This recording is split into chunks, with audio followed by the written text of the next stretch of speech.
сәлем. Мен Манап. Өмірінің әр сәтін ауыртпалық пен қайғы-қасірет аясында бастан өткердім. Анамыздың қайтыс болуы мен соғыстан қайтқан сырқат әкемізбен өмір сүру менің жаныма ауыр жара салды. Әкем күнде аурумен күресіп жағдайы келмеген соң 4 жасар Қалиді интернетқа жіберуге мәжбүр болдым.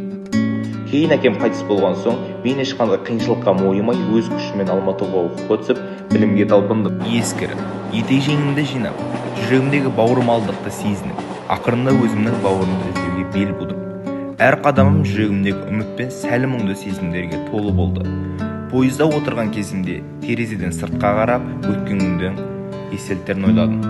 Балалар үйіне келгенімде 11 жыл жүздеспеген ініммен қауышу теңселтіп жіберетін оқиға болды. Алдымен директорға жолықтым. Директор болғанына міне биыл табаны күректей 15 жыл. Одан бұрын оқу ісін басқарған. Былайша айтқанда балалар үйі көз алдында қазір тұрды. Шағында болса жайлы қонақжай бөлмелер бар. Ініңізді қасыңызға алып жатыңызда шер тарқатып емін-еркін әңгімелесіңіз. Ағалық ақылыңызды аямаңыз. Дей отыра Елизавета Сергеевнаға мені бауырым Қалиға апаруды тапсырды.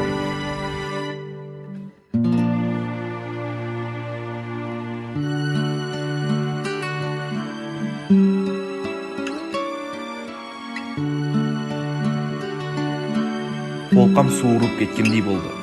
Біз 11 жыл бойы бір-бірімізді көрмеген бауырлар едік. Әрбір жылдар, айлар мен күндер өткен сайын жүректегі сағыныш ұлғайып, қауышу сәті жүрекке жылы тиді. Ол кездесу уақыт пен қашықтықты жеңіп, бауырлықтың шынайы, мәңгілік құндылығын дәлелдейтін сәт болды. Жан дүнием әлем тапырық болып, жасаурай қалған жанарымды Қалидан аударып, күн сәулесіне шағылысқан терезелері жапырақтардың арасынан жылт-жылт сығалап тұрған оқу корпусына бағыттадым. Аумай тартпағыр тура көкесі. Ақыры мен бауырымды таптым-ау. Өз қаным төрегелді тұяғының сынығы. Алайда, оның бауыр сөзінің мағынасын білмейтінін байқадым. Осы сәтте мен бауыр сөздің тек атау ғана емес, шын жүректен берілген сүйіспеншілік, қамқорлық пен өзара түсіністік екенін